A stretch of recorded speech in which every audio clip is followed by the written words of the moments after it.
Good morning all. आज मेरे साथ छोटे भाई विनीत तिवारी, आप में से कई लोग इनको जानते होंगे, और बीच में अस्वस्थ हो गए थे। अभी रिकवर करके बिल्कुल फिट हो गए हैं और सुबह मॉर्निंग वॉक और जॉगिंग और योगा कर रहे हैं ये। तो अब पहले से बहुत बेटर हैं। हाय कर दो सबको। हाय। साँच बराबर तप नहीं, झूठ बराबर पाप, जाके हृदय साँच है ताके हृदय आप। गांधी जयंती की आप सब लोगों को ढेर सारी शुभकामनाएं। तो गांधी जी जिस तरीके से सत्य के रास्ते पर चलते हुए राष्ट्रपिता बने, तो हम में से भी कोई भी सत्य की राह पर चलते चलते उस मुकाम को छू सकता है, लेकिन बहुत कठिन है। सत्य की राह बहुत कठिन है, इतना आसान नहीं है सत्य पे चलना और सत्य को अपनाना और उस पर अडिग रहना। क्योंकि झूठ जो है वो जल्दी एक्सेप्ट कर लिया जाता है इस समाज के द्वारा, लेकिन सत्य परेशान हो सकता है, पराजित नहीं। इसलिए सभी भाई बहनों से, छोटे बच्चों से, बड़े बुजुर्गों से अपील है, आज से ही अपने जीवन में सत्य को अपनाएं, क्योंकि सत्य आपको श्रेष्ठता और महानता की ओर ले जाएगा। और झूठा आदमी समाज में नकार दिया जाता है। कुछ दिन तो उसकी बहुत आगे पीछे बहुत चहल पहल होती है, लेकिन अंत जो है जीत सत्य की होती है।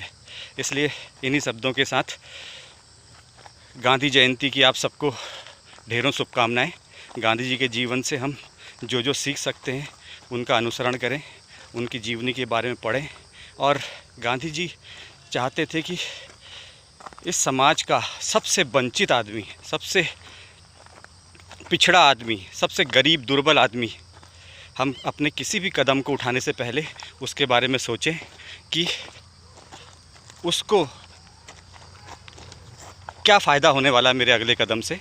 और जब हम ये सोच करके कोई भी कदम, कोई भी स्टेप उठाएंगे, तो ज़रूर समाज में नई क्रांति आएगी और समाज एक बेहतर दिशा की ओर चलेगा। तो इन्हीं शब्दों के साथ सब लोग सुबह उठ कर के रनिंग, जॉगिंग, योगा, प्राणायाम करिए। 1 घंटा अपने लिए निकालिए, खूब पानी पीजिए, बॉडी को डिटॉक्स कीजिए और स्वस्थ रहिए।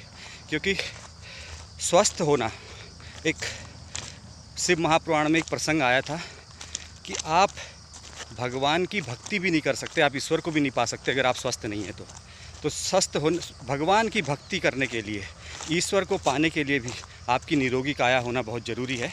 तो आपके शरीर में बल होना चाहिए, आपकी भुजाओं में बल होना चाहिए, तभी आप भगवान शंकर को या किसी भोलेनाथ को या माता रानी की उपासना कर पाएंगे।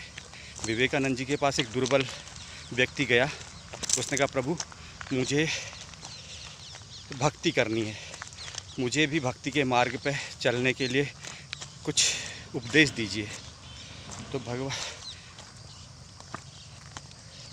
विवेकानंद जी अंदर गए, अंदर से अपनी एक्सरसाइज करने वाली 2 मुद्गर उठा के लाए और उस बालक के हाथ में दिए, उस पुरुष के हाथ में दिए। बोला, इनको चला के दिखाओ। चलाना तो दूर, वो उठा भी नहीं पा रहा था। तो उसने कहा, तुम्हारे लिए यही दीक्षा है, पहले इन मुद्गर को चलाओ, अपनी भुजाओं को इतना बलिष्ठ बनाओ, उसके बाद मेरे पास आना, मैं तुम्हें मुक्ति का मार्ग दिखाऊंगा। इन्हीं शब्दों के साथ आप सबका दिन शुभ हो। जय हिंद, जय भारत। नमस्कार। नमस्कार।